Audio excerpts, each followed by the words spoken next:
This morning I had to run an errand that involved leaving my car, and I had to wait on my wife to come pick me up from somewhere. And so I decided to go for a walk while I was waiting for her.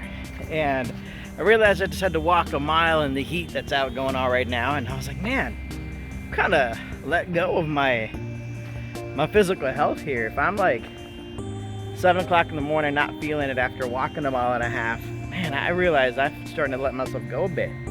And I've kind of lost my routine of hitting the gym regularly, and I realized that I'm just not keeping up with some of the stuff that needs to be consistently happening. You know, our lives are so dependent on our health, but it's not just our spiritual health that we talk about all the time, but also our emotional and our physical health. And with the chaos of the summer, I know I let my routines go, and I let just chaos kind of take over, and I just kind of was doing life.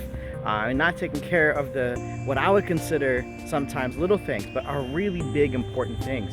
It's super important for me to make sure that I am as spiritually healthy, but as much as I am spiritually healthy, that I am emotionally, mentally, and physically healthy. I know that when I'm taking care of my physical health, my mental and emotional, spiritual fall into that too. It's a holistic thing.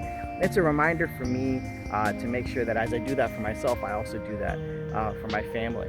And I'm sure this is just a reminder for all you parents and all you guardians and people who love young people out there, to make sure that we encourage them to make sure that they're holistically healthy, physically, mentally, emotionally, and spiritually. We do that spiritually and emotionally as much as we can here at church, but it kind of leans on you guys to be physically and mentally healthy for the students. So I just want to encourage y'all, as I'm making sure that, I've got my appointment with my therapist coming up in a week, and I'm making sure I'm going to the gym twice this week, that you guys make sure you stay in that routine and that healthiness as well. The scriptures remind us that we have to stay focused and stay vigilant, but in order to do that, we have to make sure we're also healthy in mind. So that's my reminder to you. The Devo's about that as well, to just stay kind of with it.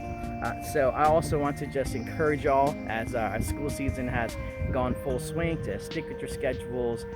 Make sure that you are letting me know when your students are getting into soccer, getting into baseball, or whatever they're doing. I know some of them are in different kind of concerts and bands. I'd love to come out and see our students active in their community. So let me know when things are happening. There's a link in the newsletter that you can click on and send me a note and let me know what your students are doing, so I can come visit y'all. That'd be awesome. And just as encouragement to hopefully see you guys on Sunday morning for either the 9 o'clock or 11:15 service here at UMC the Palm Beaches. And this is Manu reminding you that we've got our 4 o'clock youth ministry happening from 4 to 6 on Sunday night as well. And we're continuing with our Alpha series. It was really cool getting with a bunch of students last week, talking about what life is. And this week, as we dive deeper into our spiritual lives, I'm excited for the questions that our students are going to be bringing. So I hope to see you all this Sunday.